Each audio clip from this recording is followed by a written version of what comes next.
In Azam City, you're watching One TV News Channel. One TV News Channel. Serving you with information, news, sports, and public affairs. One TV News Channel. One TV News Channel. Serving you with love. Ang telebisyong pangmasa. One TV News Channel. One TV News Channel.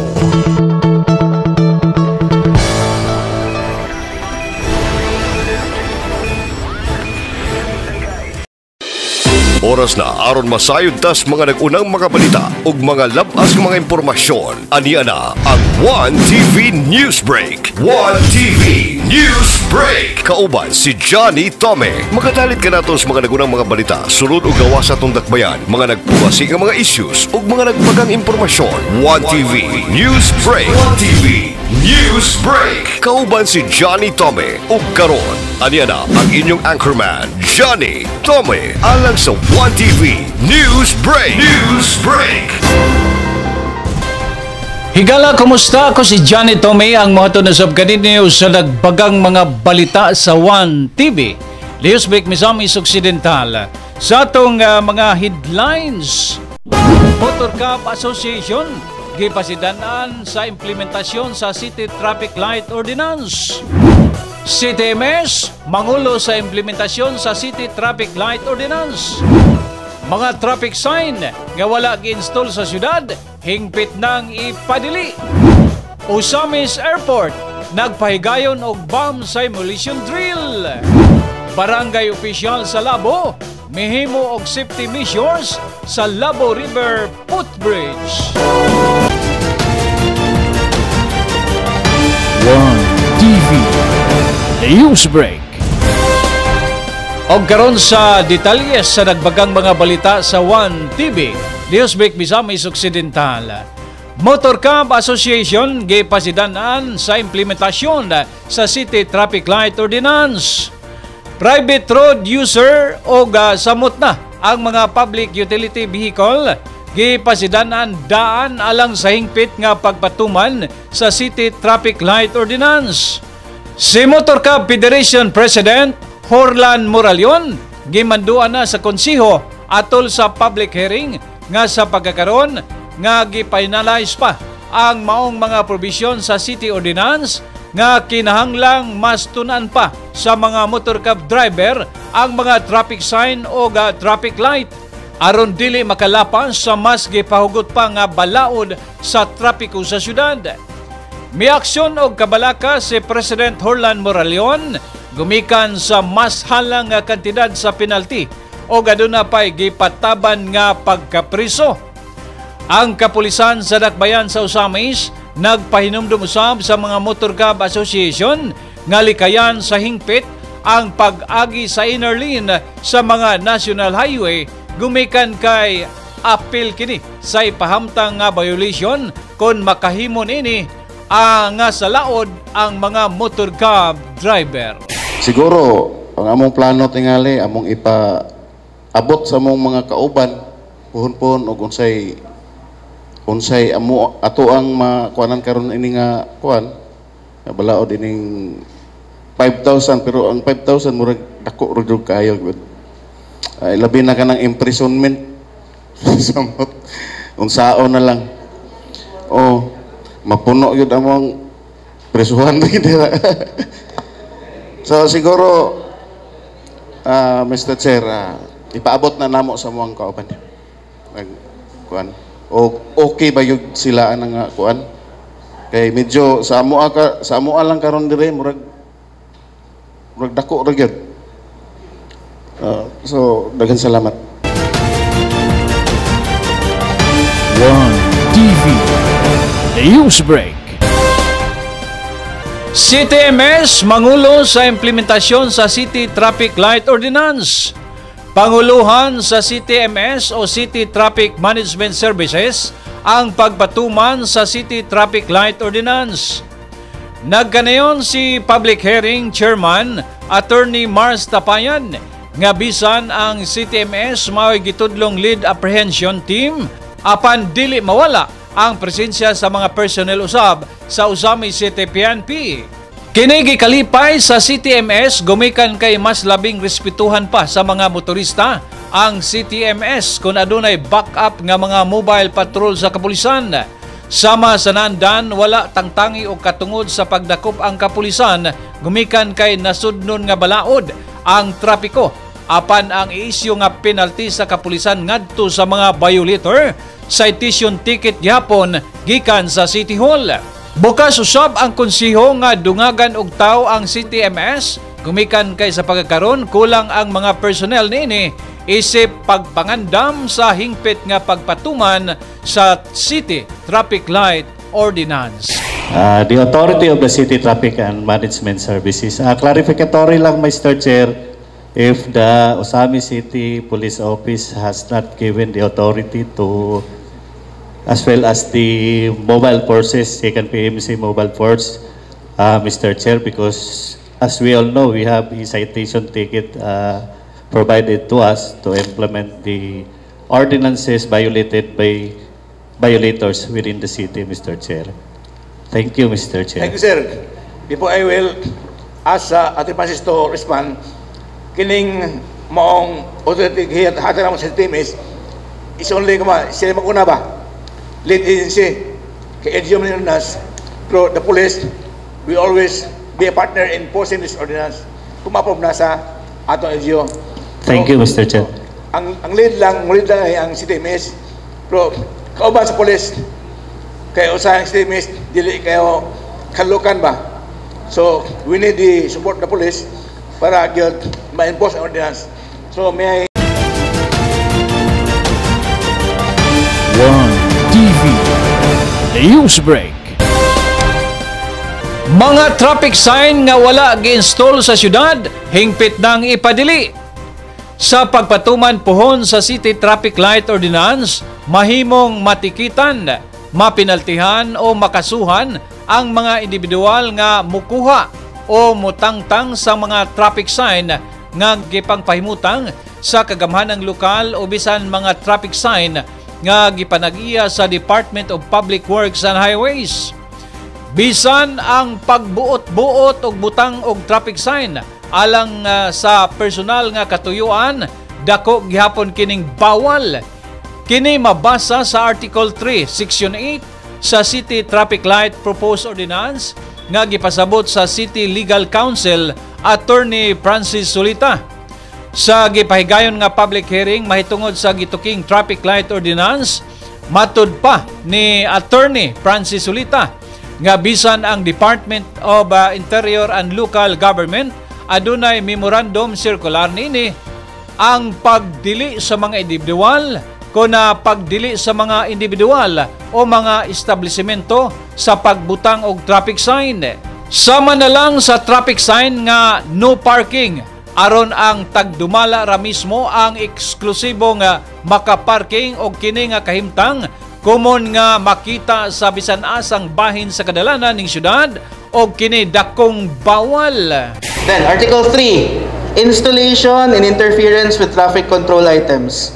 No person shall install, establish, or display on any road or in the view of any person on any road or interfere with, alter, or take down any traffic control sign or item. Now, what does the article or Section 8 mean? If there is a sign established by the LGU or any competent authority like the DPWH, no person is allowed to take them down as they please. Dili ko ganahan ni nga sign ako ning kwaon, ako ning tabunan. Or make their own signs and signals. Magtukod ko dili no parking dapit sa akong kalsada kay para ako ray makaparking.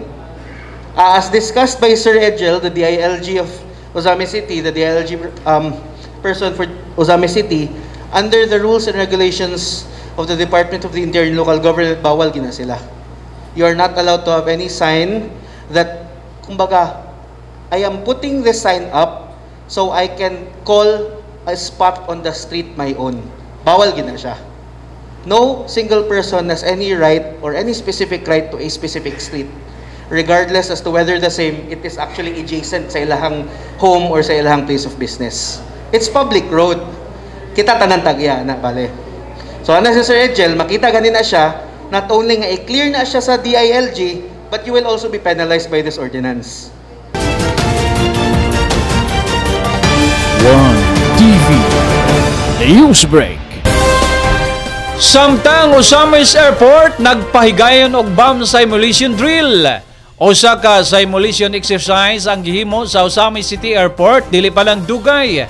Nining higayon na ang gitun-an nga senaryo sa may partisipar nga mga national ug lokal nga buhatan sa kagamanan mao ang bombing incident. Usa ka drama sa pagbuto sa bomba sulod sa Osamis City Airport ang gihimo og angay nga himuon sa mga security personnel og sa mga personnel mismo sa airport human makadungog sa maong buto. Ang himuon sa mga resident security personnel sa dili pa moabot ang responding team sama sa PNP operatives, explosive ordnance team, medical team, fire truck o uban pang grupo aron mohimo og seguridad sulod sa incident area. Ilang gipasabot ngang maong aktibidad dili panganti apan mas mudapig ang kaluwasan sa tao nga mahibalo sa angay himuon kung adunay dili damhon nga panghitabo. Gipasalamatan usab sa Aviation Security Group og sa Airport Management ang presensya sa local government unit og ang presensya sa mga barangay official gumikan kay dako usab kini og papel sa posibleng mga kalamidad nga gama sa tawo og kinaiyahan. This is a reminder and operational readiness when it comes to incident ng mga ingani ng mga trade na mga panghitabo nga dili angay mahitabo sa atong airport. So just anybody open kuan kinsa tong pwede nga mo kanang hatag og dugang pa para ma-improve na to ato ang kuan CIMIC sa sunod para at least sa sunod medyo ingani. So ay Kap, okay ra ba mo dito Kap? Lagi salamat kay Kap naman mo sa inyo ang kuan cooperation ba. At least kabalo na ta kung sa itong tasking when it comes to mga ingani nga mga panghitabo. So situation ba palayo na pod. IOD lang daan ano mo inyo. Si Kaap mismo naa sila. Kami daan naa na pod, no? So each of us na ata. Unya putting everything together is a really a very big challenge. Dako kay na nga challenge. However, bisan pa kung sa kadako nga challenge because we are given this opportunity nga makadrill. A drill, no? Gives us a better chance of surviving kung doon naman gani mahitabo, no? So taas ang chance because makaingon ta nga uy, nakakuan mi ani, naka-go through mi ani, no? So for everyone, no, sa tanan nga mga naka-participate ani daghang kayong salamat. Ingon pa nila, failure to plan is planning to fail. Muna ato dapat timanan kung naatay mga i-anticipate ng mga incidents or unsa man dapat iplano pud nato daan. Kung sa ato mga activity, iplano pud nato daan kasi failure to plan is planning to fail. So just an input, basically I would like to congratulate tanang mga participants sa atong simulation exercise karon. One TV Newsbreak. Barangay opisyal sa Labo mihimo og safety mission sa Labo River Footbridge.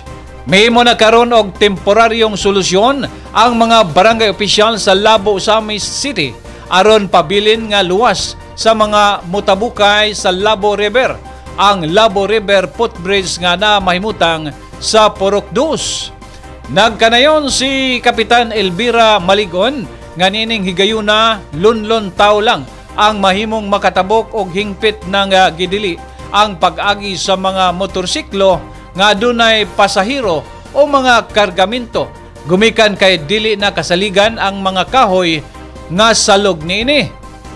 Dunay mga higayon nga gibawalan pagtabok ang mga motorsiklo apan ang on-duty nga mga bipat lang ang bantayan og pugsanon gayud kining mutabok pinaagi sa motorsiklo. Gibati og kasubo ang kapitan gumikan kay gitawag og footbridge amaong tulay bot pasabot tao lang ang mutabok og dili sakyanan nga maoy hinungdan sa daling pagkadaot sa tulay. Iyang mahinumduman gipahimo ang maong footbridge aron ang mga residente sa Barangay Labo nga tuwa tabok sa Labo River, masayon ang pagtabok sa sentro sa barangay o dili na motabok mismo sa suba nga delikado usab kayo panahon sa pagbaha. Pinakadol ang Mount Footbridge nga dili na mamaybay sa suba padulong sa dakong tulay sa embargo ay makaabot sa Labo Barangay Hall o sa eskwelahan sa mga estudyante gikan sa tabok og mga residente gikan sa Kidangay Sur, Clarinde. Dugang pa ni Kapitan Elvira Maligon nga ang maong problema gipasubay na sa CDRRMO ug sa City Engineer's Office aron mas masayran ang integridad sa maong footbridge ug ang posibleng rekomendasyon ini alang sa malungtaron nga solusyon. Sige lang mi ga-repair gyud na sir. Nga amo ara jud nga kaugalingon ba nga unsa imong mabuhat panguanan mo kahoy kay para lang jud maagian kay wala palagi ko ande ako na naghatag og resolution di gitubag naman pud siguro sa city engineers kay katong diri sila to isang adlaw ingon naman sila nga ipapalo up pero gibutangan gyud ako nag signage nga dili gyud pwede makagi ang motor footbridge man na di kato sa mga tower gyud unta kung mga tao lang gyud unta sir ang maagi diha dugay pag na maguba. Kaso lang, ang taga-Kinangay, diha na biya mo agi. Dali na po sila mga then magkargag ka ng page. Napay pasahero, then napay page, then napay motor, napay drivers. Siyempre mo, naputol lagi ng isa ka, kuwan na, sir, kanang ihang kable, kanang suba, dito sa unahan, inigtabok sa suba, labo ba yun na? Daghan man pug residente dito nga taga Labo. So ang taga Kinangay diha nang pud mo agi, may shortcut siguro nila no. Diha ra sa una kay mo kuno gud sila mo agi sa suba. Dayon gibatan og footbridge. Dayon gi kana mo na. Din sige lang may repair gyud, repair kayo naay mo reklamo be day na nga naay usa ka tabla nga nabali nagabok na kayo di imo ginang ilisan kay habog ba kay natulaya sir. Naa dito layo kayo dito tuyok sa Lumina. Payon sa embargo mo gawas. Aya pa malabo tulay. So layo iyon. Dili lang gid unsa kay mangayo sa taog ka ng ni mayor mo hangyok ta nga masulid na jud ako ana tulaya. So moagi man gid sila sir bisag na ko pabantay bipat. One TV News Break. Alang sa dugang impormasyon o mga labas nga balita, ipalo lang ang atong official Facebook page, ang 1TV Worldwide, o usab sa YouTube channel, 1TV Worldwide. Makita usab ang 1TV channel sa Pel Products Cable TV, Channel 16, ang 1TV News Channel, Misamis Occidental. Maugadto ang hanay sa nagbagang mga balita sa 1TV Newsbreak Misamis Occidental. Akong mga pagpasalamat sa atong mga tiunay o mga pinanggang mga televiewers nga kanunay nagsunod sa 1TV News Channel.